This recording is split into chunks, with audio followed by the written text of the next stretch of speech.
And wherever she was, it was like, Susie!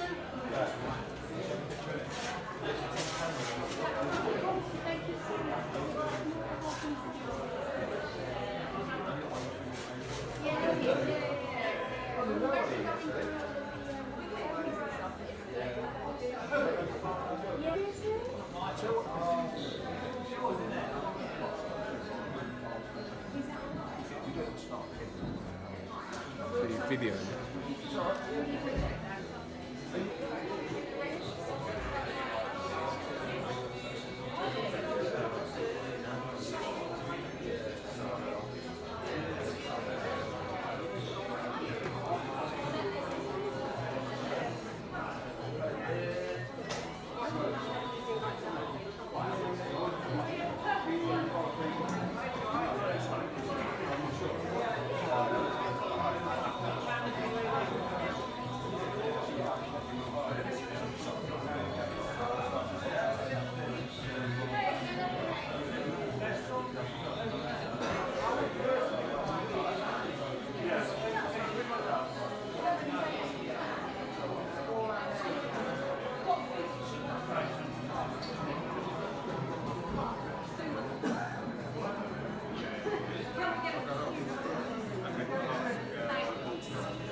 So just to let you know what is happening, we've got the main tickets at the side there, the gold and platinum, which will be going through to get the pictures, etc. in the flat. And of course, the rest of you are just down here at the moment, queuing nicely and patiently for John, Sue, John and Tim, and they'll be coming through very soon. But if you want to just sort of squash up a little bit, only reason being is you're turning yourselves into a bit of a loop.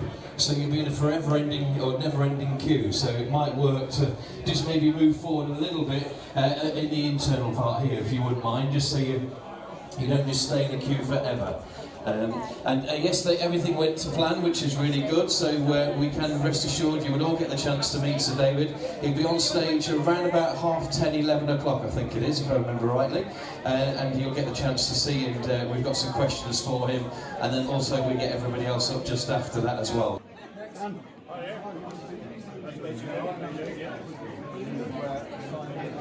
Just make sure you've got these tickets ready. Anyway,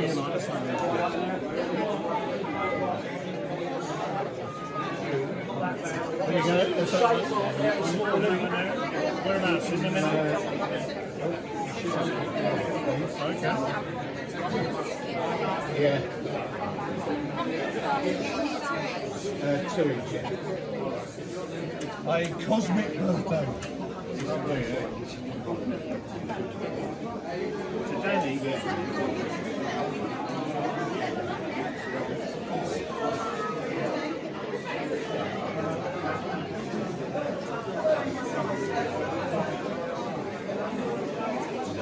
you go.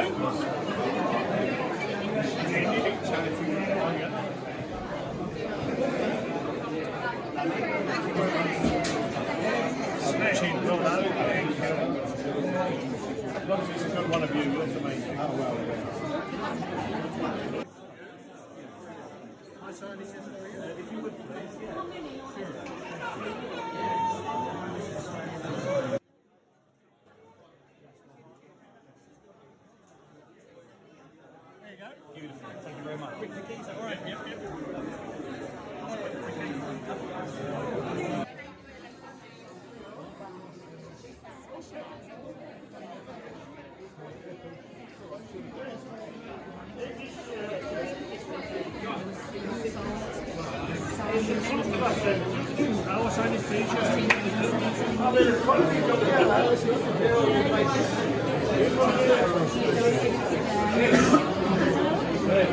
Lovely. There, come back. We're here all day. You're going to have that one when I stick it in the charity. I never wear it. I've never worn it. I've never worn that. There you are, Andy. Thank you, mate. Are you in the photograph? Did we do it? Yeah, I've done one. That's it. Lovely. Goodbye.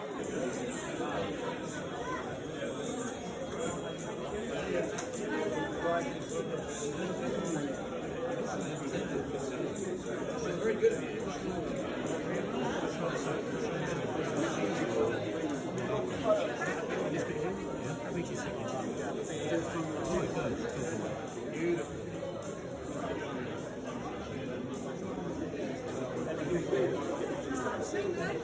Now shining.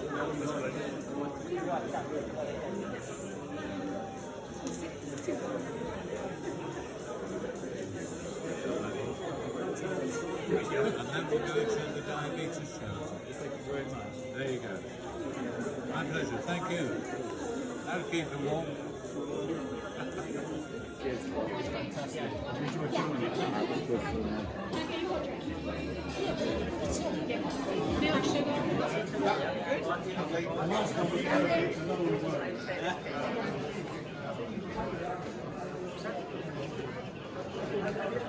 Perfect. Perfect. No.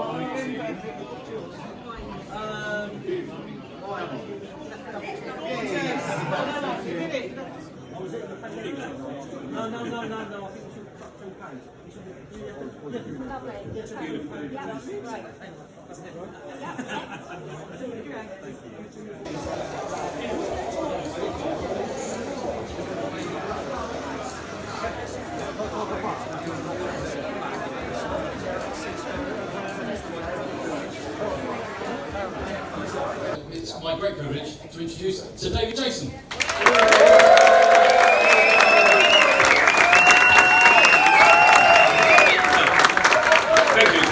Thank you, Steve. Very good morning. Yes, let me centre. Thank you very much. All the important ones. Right, I'll sit here, sir. Yeah, okay. So we have some No, I people suppose down better here. stand up Some so I can see you. questions.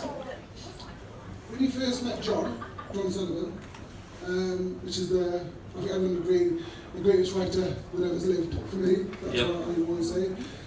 What was your first impression of him? And is there one memory that you can think of that springs to mind?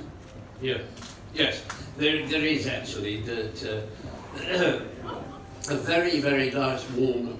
He was. I must say, he was a lovely fellow, and he was very unassuming in a way that that he was a brilliant writer, as we all know. But you would never believe that he was a comedy writer when you met him. He was just very quiet and very polite, and really very rarely said anything funny, if you like. But he put it all in his script. One of my strongest memories was we were chatting in the bar at the BBC not long after we'd done the first couple of episodes, and he said to me, you used to be an electrician, didn't you? And I said, yeah, I studied I was an apprentice. And he said, yeah, my father did a little bit of that, he had a story. So I said, what's that? He said, well, he did everything, and it was him and his mates, they were sort of do anything, they were odd job men. And he said he went to a big house one day, and the people there said to his father, do you know anybody who can clean chandeliers? So he said, yeah, we do chandeliers, we do anything, we do. And so John Sullivan told me the story that his father and that did the chandelier joke. And he said they went to unscrew it, and the wrong one fell to the floor. So I fell about laughing, and I said, we've got to put that in the show. And John said, no, it was a true story. I said, I know, but you've got to write it. It's so funny. He said, do you think so? Well, what more can I say, pal? Well, but that is an abiding memory for me, because that it came out of John's. I couldn't believe that it would make anything that funny. It was just an odd, silly story about an electrician. And so, as I say, the rest is history. So I'll never forget that, and I'll never forget, you know, the dear friendship of John Sullivan, the great man. Yeah, thank you. That's would be my advice to anybody. You know, try and follow your dream. That's what I did. I wanted to be. I found that I could hide myself being an actor, and I joined an amateur theatre group, and from that journey I fell in love with the creating of other characters, where I could hide myself, I think, and that's it. I followed my dream. My dream, I wanted to be an actor, and it wasn't the fame, or it wasn't the money, it wasn't the adoration, it was none of that. It was just the excitement of pretending to be someone else, pretending to be rich or clever or funny or whatever, just pretending, and it led me on this journey, which I'm very pleased to say I'm here in front of all my friends here. Lovely. Thank you. Yes. Any more questions, please? Yes, sir? So let me do something firstly. A sincere thanks from the bottom of my heart for everything. I'm forever grateful and indebted to yourself.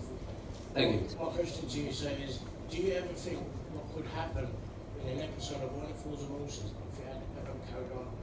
Because you mentioned in your autobiography that Miranda ended up in prison for the stolen goods in that property. Well, nothing would surprise me, to be quite honest. The journeys that what you need, and especially as we all know in Fools and Horses, is you need someone with a unique talent that John Sullivan had. So what happened was that nothing would surprise me that John could twist in his mind and put on paper. He could make it happen. The stories that he invented for us to portray was all, some of them were so bizarre, and the one that you have to, there's so many, people often ask me this, there's so many, but the idea of the journey that he takes us on, and one of the things that I would say is that what happens today is that the stories are spoiled.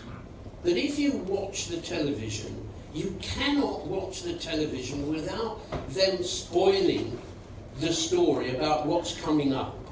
I don't know whether you feel this, but it annoys me intensely. And the thing I'm trying to point out is, for example, you would never get away today with what we got away with then. There are quite a number of things that would be banned, but the clever thing, and they wouldn't allow it today, why I just don't know, is the one with the playing cards amongst many. Now, when you watch that one which he plays the poker game with Boise, what happens is there's a journey, and that journey slowly reveals itself with Del gambling more and more, and putting the whole family at risk. If you probably remember it when you see it. And what happens is, right at the very end, he produces the cards that beat Boise, and he saves the day. He wins the match.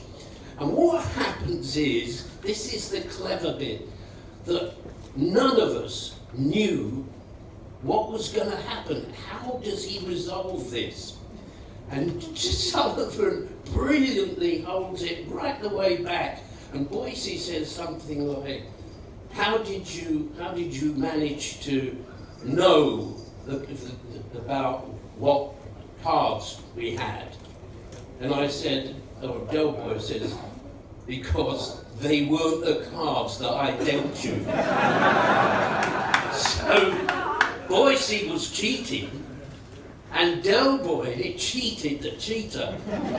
But what my story is really is that he held that back, that none of us could work out what was going to happen until that last moment when he said, because they weren't the cards that I dealt you. So in other words, Delboy was cheating as well. But he held that to the last minute, and it was a wonderful relief and realisation and a big laugh. Well, the problem with today's values is that people who promote the shows would reveal that in the trailers, in what's coming up, what's next week, and then you would probably see that. Well, of course, the journey for us would be blown. We'd be sitting there going, oh yeah, of course, that's what he's going to say, you know, that he dealt in the different cards. So you would lose that wonderful, you know, explosion of laughter when you realise it all comes all at once as a surprise. And today, they take that surprise away from us. They won't allow it because they want to sell their cornflakes or whatever it is. So it's a great shame. I call it the once upon a time. We've lost the once upon a time syndrome. Which what that means is, for me, is when we watch something, we watch it and we try to work out what's going to happen. And we go, I wonder what's going to happen there. So when something different to what we suspect is going to happen, that's what gives us satisfaction for the laugh. I mean, the chandelier, what about that for a reveal? That if you give that away now, they would give you away. But what the idea of them holding on the top of the ladder the blanket, and when we're all going, it's gonna, I bet they're gonna go, and what will happen, the chandelier will come down, and it'll take them with it, and then they'll crash. You're probably going to fall off the ladder. You're doing all of this, and meanwhile they go like that, and it's that one behind that comes wrong. That's clever. That's funny. That's what makes us laugh. Is the surprise. Thank you. Thank you, my wife. I'll see you in a minute. But sorry, yeah, thank you going on about that. Anyway, thank you. We're all so clever and talented actors and actresses that we all became sort of friends. After we worked together, because they were all such good and nice people, that we all just got on, and we became friends on stage, as it were, and off. So I do class them as my friends now, and we socialise occasionally, not a lot, but they're nice to be with, and that's it's a pretty big ask for anybody in this business particularly. So yeah. I love them all, I respect them all. That's my lasting memory. Yeah, thank you. Yeah. Thank you very much. Ladies and gentlemen, I think you'll agree, David's answered our questions today with great insight into your career, your wonderful career. Ladies and gentlemen, Sir David Jason. Thank you.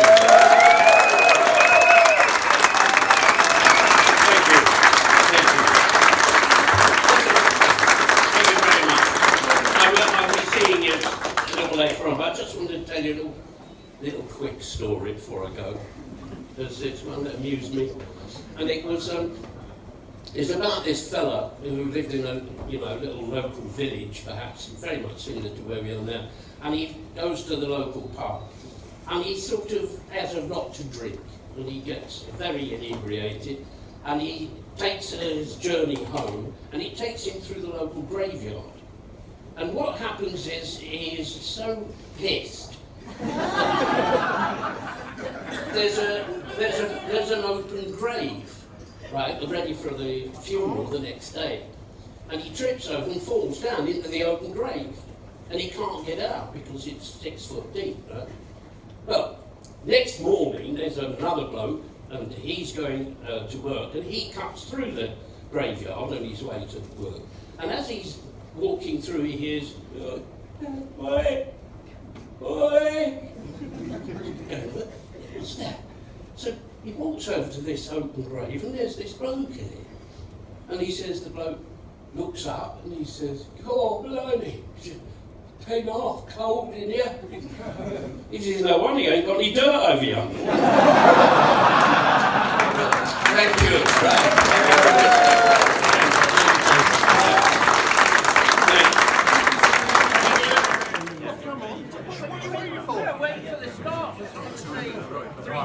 Should we do 3, 2, 1? 1, 2, 3. Yeah. On the 3. 1, 2, 3. Yeah, oh, Security. no, he's winning. Derek Trotter does it again. Yeah. Oh, see, look at that. Winner. Thank you very much indeed, everybody. I'll get the cheque from him later. I had to get paid to let him win. Can you have a gentleman's handshake? You can raise it if you want. Brilliant. Well done. Well, very quickly, I'll tell you something very quickly. We did 3 separate endings of Natasha Frost. They were either going to kill off Inspector Mullet, the David, or myself. And we filmed all 3 deaths, if you see what I mean. And they made their mind up on the day of transmission as to who it was going to be, and it was me. Now, I didn't know that, and it was an episode over 2 nights, Sunday night and Monday night. Now, I saw the Sunday night one, but I didn't see the Monday night because I was in a play in the West End. And when it finished, I got home at about 10:10 at night on Monday. The second episode had been shown. And when I walked into my house and I went into my lounge, my wife was there on her own in tears. So I knew it was me. And many years later, David and I, he came to see me in Panto. We had Panto in Worthing. And we were having dinner, and I said to him, we were talking about Frost, and I said, "Do you know I do miss it?" He said, "So do I." I said, "Can't we do another one?" He said, "No." I said, "Why not?" He said, "Well, I'm too old and you're dead." Look, from the 80s, Arvida's Aim Pet, and then further on into Benidorm, and now still open all hours. You must have fond memories of all of those shows. Oh, great, yeah, especially Alvida's Aim Pet. It was all about Thatcher's Britain, you know, and sadly the construction industry had collapsed. So 30,000 Brits working in Germany, just trying to make a living, you know, so it was quite poignant, you know, it was a comic look at Thatcher's Britain, and we had a gas doing that, yeah. It's just a funny script, you know, the first one I ever got, and it was just a 1 day's filming, 1 afternoon actually, that's all. And Boise had to sell a rotten old exploding Cortina to Rodney, and they had to look after Boise's white E-Type, which they were looking after for his boot on the side as well. So it's quite a funny little scene. But nobody said anything. Nobody said, "Oh, we'll be back in the next series." Actually, it was very lucky that there was a second series, wasn't it? And, you know, but for a strike at the BBC, they showed the whole first series again. They had to repeat stuff for us for the first time, and the figures went up by about 2.5 million on the second showing, and that's when they decided to do a second series. So very lucky. Well, ladies and gentlemen, I think you'll agree. They're legends on television, and they've been marvellous here. Can I have a big round of applause? Thank you so much, thank you. That was absolutely good.